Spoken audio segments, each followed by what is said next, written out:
Hello, and welcome to the About Healing podcast, a show created for those on or awakening into their spiritual journeys, and who are ready, wanting, and learning how to heal themselves. I am your host, About Healing medium and certified spiritual healer, Sheree Buckman. It is my purpose to guide others to the path of self-healing and to inspire those on their spiritual journeys in finding their truths. Join me as I share my experience and unfiltered perspective in healing, as well as the incredible wisdom of the loving energy that guides us. Let's begin.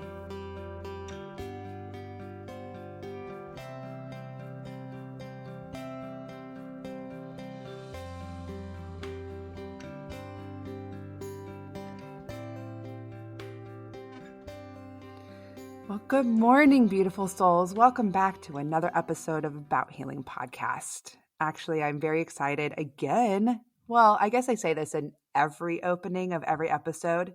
Well, you know what? Rightfully, as I should be excited, since I'm the one creating the content and it's all a piece of my soul that I feel like I want to share. But I am. I'm very excited about this episode. But before we do that, again, I just wanted to give a big, huge thank you. I just wanted to send my gratitude out for everybody who is listening, for those who have been following since the beginning, or whether you are a brand new listener. I want to sit in gratitude for a second. You know, Copper and I just got back from Denver from a big podcast movement conference, and it was utterly amazing with the people we met and new friendships, new contacts, the whole works. It was amazing. But it brought me into this moment of getting to this place of having a podcast and being able to do these things where you are going to these conferences and you're making these connections and then understanding what other people are going through, meaning, you know, other podcast hosts, whether it's like getting out of your own way and like expressing yourself and getting excited about it. And I wouldn't be here and still continuing to do this if it wasn't for you. And I mean specifically you, the one listening to this, because this is why I keep going and this is why I'm here. And so, you know, with that being said, if you are loving it, please give it a share. Please give the episode or the show a share for the ones that you love, just so those who need to hear it or who are drawn to it, they know where to find us. And that's it. So thank you so much for all of it. So let's go ahead and get into the topic for today, because we are continuing on our chakra journey. And we're going into the second chakra. This is called the Sacral Chakra. So the Sacral Chakra is located about 2 inches below your belly button. Okay, right there. And the color of this chakra is orange. We're talking about that bright orange. And I love it. When I see it in my mind's eye, it's that bright tropical sunset orange. That's the color that it should be. Amazing and bright. So this chakra is known for passion, sensuality, intimacy, abundance, and it is described as the seat of our emotions, and it is the center of creation. As I said, this is the second chakra out of the 7. Okay, so we have the root chakra, which was our first at the base, and then it goes up to the sacral. And this chakra is actually also largely related to our foundational well-being. Meaning, because again, we're so close to the root, this is one of those that we're going to go bottom heavy. We really need these chakras to build the stability of not only our security and strength, but also that inner well-being. So again, we're talking about the emotions. This is that place where raw emotions are, where they come from, making us emotionally stable human beings, essentially. So the development of this chakra system, actually begins in like adolescence. So we're talking about 8 to about 14 years old. This again, like think about it, like this is puberty. This is like sexually driven hormones. This is that stage where all of these pieces are developed. And this is also the place of sentience. Sentience, think of like the clairsentience, right? We have the claircognizance, clairvoyance. It's the ability to see, hear, feel, all the things. Clairsentience, the sentience that we're talking about, is that clair of feeling. This is how we feel, okay? Because again, the sacral is that raw, where these raw emotions come from. This is that starting point. And of course, I love to share all the other little things connected with the chakra. So if anybody out there that likes to take notes or likes to know all the things, whether you're like witchy stuff or astrology and all the things, these are all other items connected to it. The mantra for the chakra is I feel. The element associated to the sacral chakra is water. In astrology, its zodiac sign is Sagittarius, and its planet is Venus. And its direction, so the cardinal direction that the sacral chakra is associated with is west, and its season is autumn. And actually, I love that too, because when you think about it with autumn, it's about releasing, right? Emotions, we're talking about that passion, all the things. So it's about releasing the old and letting it process for a new. So let's get into the body. So as we did with the root chakra, I'm kind of keeping the same kind of itinerary or outline for the episode because I want them all to be consistent so that you're getting the same information for every chakra. So as before with the root chakra, I want to go into the body parts. What body parts does this chakra, this energy wheel, right? What does it associate to? So for the sacral, the body parts are really the internal reproductive and sex organs. So like for instance, for the females, it'd be like the ovaries. For the males, we're talking about the testes. This is also connected to kidneys, bladder, the pelvic region, and your lower back, which is also shared with the root chakra, right? So the sacral's key description is actually passion, right? So there are lines from the small of your back that connect to the brain and the kidneys. Your sex organs link directly to your pituitary gland. Did I say that right? I feel like I jumbled that. Pituitary gland, just to be sure. And the hypothalamus. Okay, so it releases hormones that regulate body temperatures as well as, okay, the hormones that start puberty or menopause or andropause. I don't even know what that is because I didn't look it up in my research. So if I said that wrong, I apologize. But maybe somebody can email me and let me know, or if I get curious enough, I know I can look it up, but apparently that's a thing. Now let's get into, oh, you're looking it up, aren't you? I'm like, I saw the light of the screen light up on your face. All right. How do we spell it? Because now I want to know. Okay. Andropause.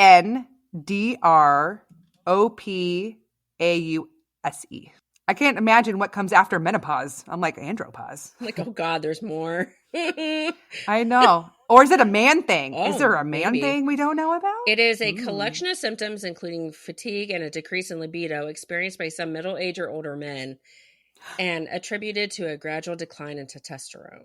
But you are correct in the pronunciation. Right on. Huh, my guess was right. I had to relate to men. Guess what? Hey, everybody. Men go through something too. Balance, right? Balance. Okay. Okay, that was awesome. We need to keep some of that in. I love that I'm going to look it up because I'm always curious. I'm always like, look it up. I know. I saw the light of your computer. I'm like, yes, she's looking it up. Let's put it in there. Now we know.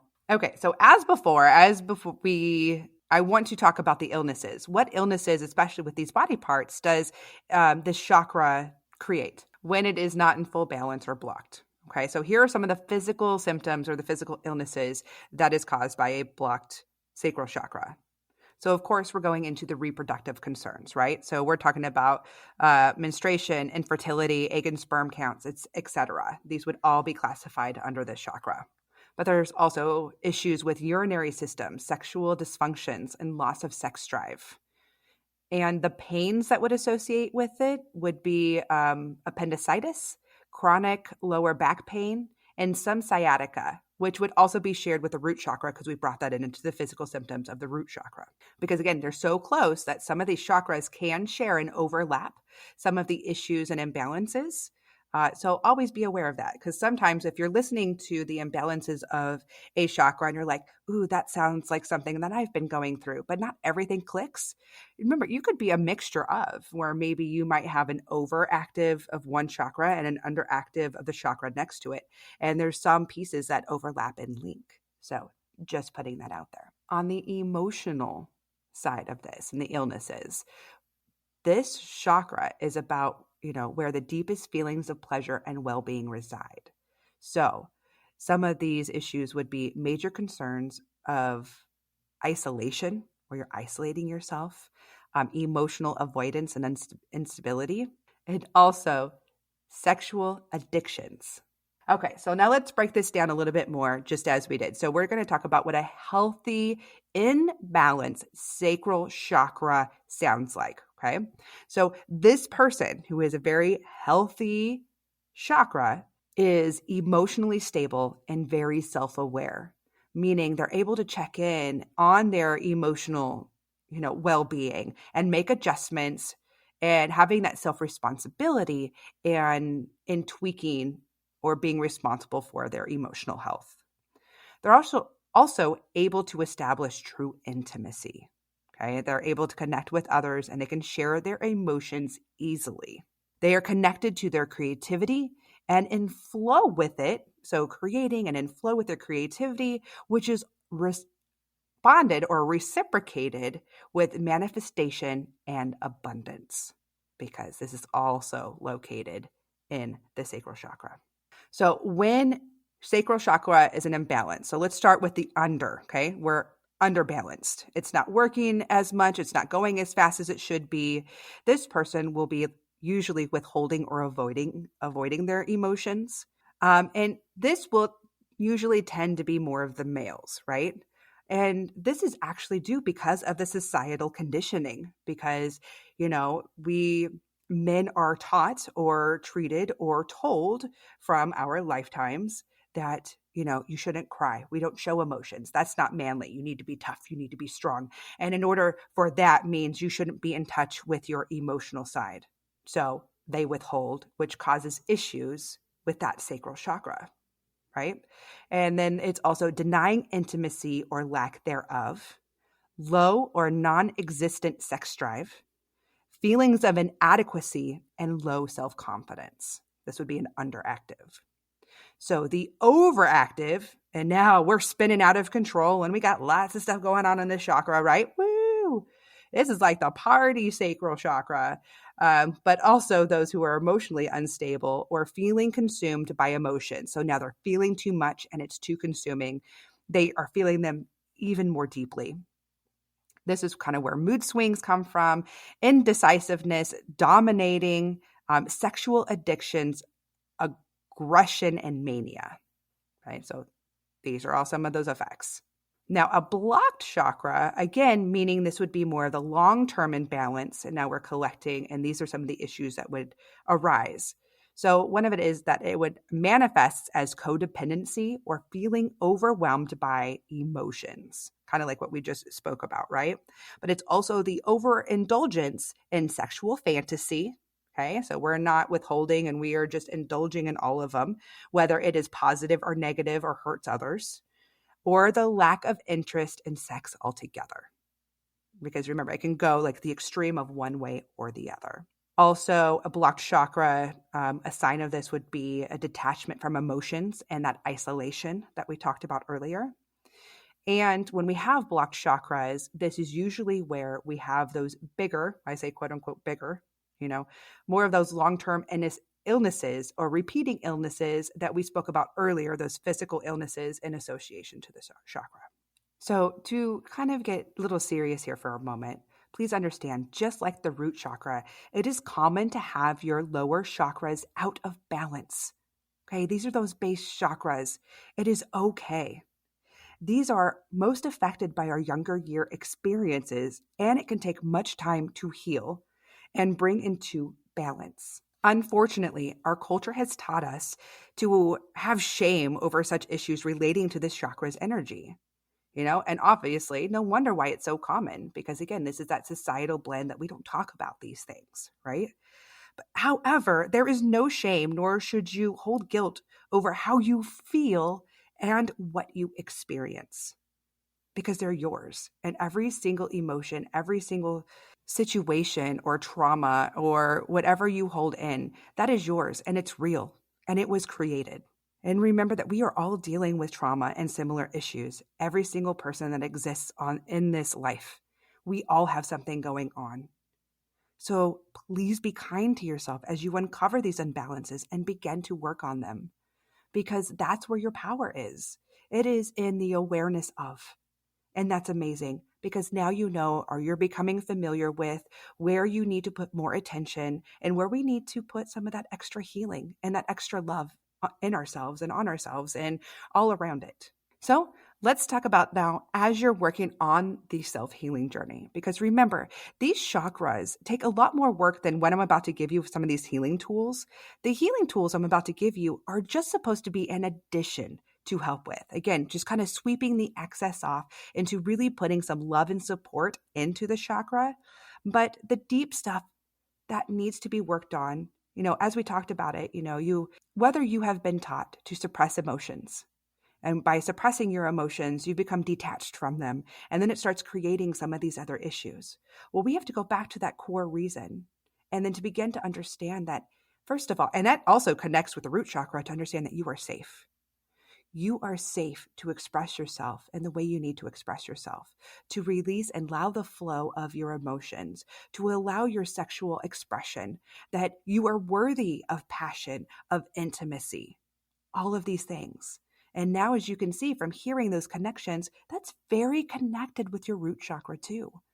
So if you're in a place of not feeling safe, of not feeling secure to express yourself or any of these things, then yeah, you're going to have issues with the sacral also, because again, they start to blend. So as you start working on your root chakra, you can start blending and working in with the sacral chakra. So some of these healing tools to help you along as you're doing the deep work, these are the fun ones that are sweeping off all that excess energy and adding a little bit of, I want to say zing, that zing to that chakra. Yeah, little fun sprinkles and sunshine and rainbows. You can have fun with it also. So as I said before, this chakra's color is orange. Okay, so wear orange, wear more bright colors of orange in all its forms. So whether you are as clothing or jewelry or dyeing your hair, all the ways, wear some orange accessories. Running that orange light when you're doing a meditation, or if you can just visualize, okay, closing your eyes and visualizing orange light just coming into your body and soaking into that sacral chakra, again, 2 inches below your belly button. You can put 2 fingers right there at your belly button, and it'll be right there underneath that second finger. Think of it that way. Okay, just soak it in, soak it in. You can also visualize that spinning orange wheel. See in your mind this wheel of light, right? And it needs to rotate clockwise. Okay, we want to see it go clockwise, and you want to see it bright orange, and you want to see it spinning. Sometimes when I see mine, I like seeing mine running almost as like a spinning sparkler, where it's sparkling light everywhere, and you're seeing that light go all around, all around. It all helps in kind of getting it and teaching the chakra and getting that energy in the right movement. Crystals that can also support this chakra that you can carry with you, either hold them in your pocket, sleep with them on your bedside or under your pillow or under your bed. All of these work wonderfully. You have citrine, orange calcite, carnelian, and sunstone are just to name a few of those. And these are wonderful. I love the feeling of these crystals because there's something that is really bright about it. It kind of gives me this little spark, right? Gives me that spark. I love these stones. They should make you feel good. And that is the point. It should be amazing. Now, there are many exercises that can help you and things that you can do physically to kind of help with this chakra also. Yoga. Remember, there are very, very specific yoga exercises or movements or poses that are for the actual chakra. Okay. I am not an expert. You will have to do the research on your own. But you can even do separate hip opening exercises, anything that's opening up your hips. Meditation is fantastic here. And because the element of this chakra is water, of course, water is going to be a great way to connect and open and heal this too. We're talking about just hydrating yourself with water, soaking in water, like a bathtub. And a bathtub filled with essential oils at that, which I will tell you what essential oils go with it. And then playing with water in any form, okay? Also, connecting to your creativity is a fantastic way. of opening this chakra up. It is connecting with your artistic side. No matter if you are good at anything or not, that does not matter. It means whether you like art, draw something, stick figures, doesn't matter, abstract art, cooking, gardening, listening to music, dancing, journaling, absolutely anything that kind of gets your creative juices going. It is just movement. It is creating something from nothing. That is what we mean there. So the aromatherapy and the essential oils connected with this. So if you are one that you love your essential oil machines, or you like wearing it or putting it in your bathtub, these are some of the ones, again, just some, this is just a few of them that associate with the sacral. It would be lang lang, sweet orange, rose, tangerine, and patchouli are good ones to work with this. If you want to get even more intense, use your carrier oil, meaning mix your essential oil with a carrier oil. I like coconut oil or avocado oil. Mix it with there and then put it on the space, like again, 2 inches below your belly button, and rub it right there. That's another great way. You can just do it that way. So when we go with foods, we're talking again, those natural foods, and these are going to be your orange foods. So we are talking carrots, squash, sweet potatoes, ginger, turmeric, oranges, papaya, mango, and I love this one, especially associated with this chakra, passion fruit, right? Because we want to reignite that passion. And some of the affirmations, if you're an affirmation person, I love affirmations because, again, sometimes you have to fake it until you make it, right? Fake it until you make it. It is saying, I am creative. It is my birthright to receive pleasure. I am a desired being. I embrace sexuality. I trust my feelings and give them room for expression. How amazing it is, all this. I was actually really excited to get into this chakra specifically, because although I feel like I have a really good understanding about most of the chakras, I just felt, I don't know, maybe this one, I didn't do enough digging in the beginning or whatever it was, but I too am learning so much more when I am putting more energy and focus into creating these episodes for you, because I am mixing my knowledge and the things that I have learned in the past. I am reading several books that I'm collecting and the internet research all combined into creating this. So again, the information on here, maybe you've heard something different, or again, there's so much information out there. But I collected and brought together the things that I feel good about when talking about this chakra. Please feel free to do your own research and take what feels right for you, as always, with anything, not only that I talk about, but with anything else in your life. Only take what feels right for you. So as we wrap up this episode, I also wanted to mention too, for the sacral chakra, that detoxification is crucial. Okay. And really, I think it's really all of your chakras. Detoxification is crucial in renewing the body for optimal energy flow. So it's taking a minute and allowing your body to get back to normal. I will tell you, I am in detox mode from our trip from Denver. It was a lot. Number one, you're on the go and eating food you don't normally eat. Yes, there were a lot of free cocktails. So of course we had some cocktails. So we're on detox from that. I didn't have a lot of my, I've been trying to eat more naturally and less than. So, I'm in massive detox mode. I was going to say you ate an excessive amount of little fish sliders. So, okay, so that's a funny story because now I have to tell it. At the podcast movement, there was a big party hosted by, was it iHeartRadio or something? Yeah.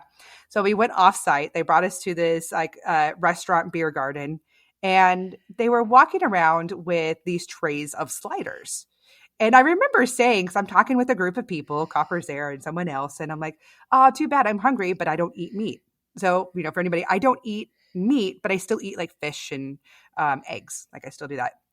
And I remember one gentleman, he's just a few moments later, he's like, do you eat fish? And I'm like, yeah. He goes, there goes a tray of fish. And there's 2 sandwiches left, and they're little sliders. And I go running after this lady, and this is so packed. There's people everywhere. And I'm like, is that fish? She goes, yeah. I'm like, ooh, can I take it? Because I don't eat meat. So I grabbed them. The rest of the night, the same lady kept finding me. By the way, there's thousands of people at this place, but the same waitress kept finding me you want another sandwich? You want another sandwich? And so I ate way too many of those fish sliders. And by the way, we had eaten beforehand because we weren't sure what the food situation was going to be like. And Sheree doesn't eat meat, and I'm not a big community food person.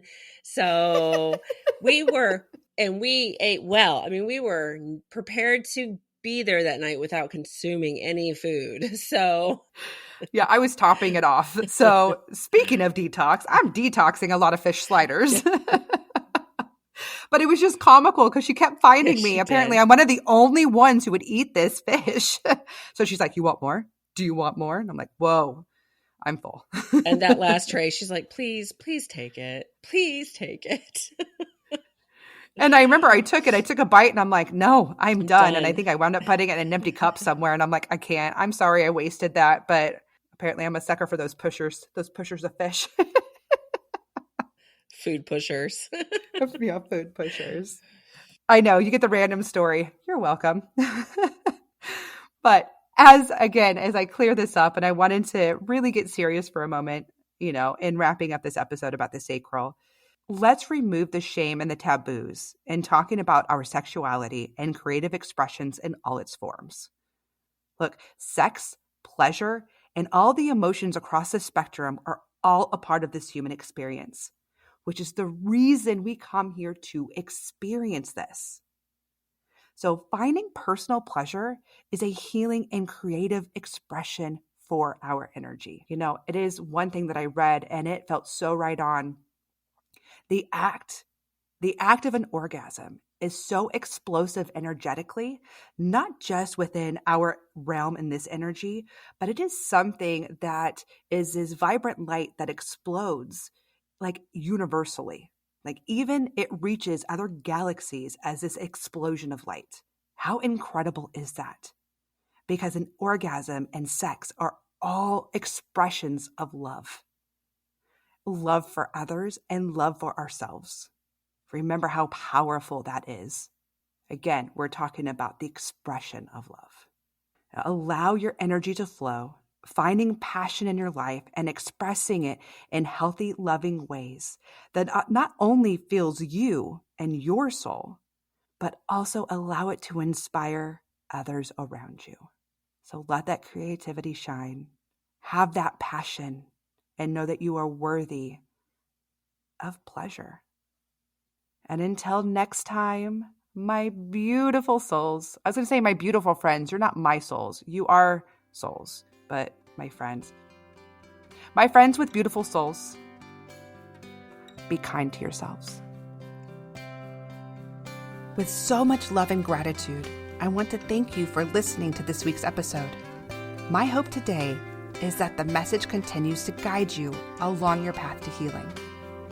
To learn more about me and my purposeful work, visit my website at abouthealingmedium.com. You can also follow About Healing Medium on Facebook and Instagram, where you can find the episode's healing guidance, quotes, tips, insights, and chances to win free stuff.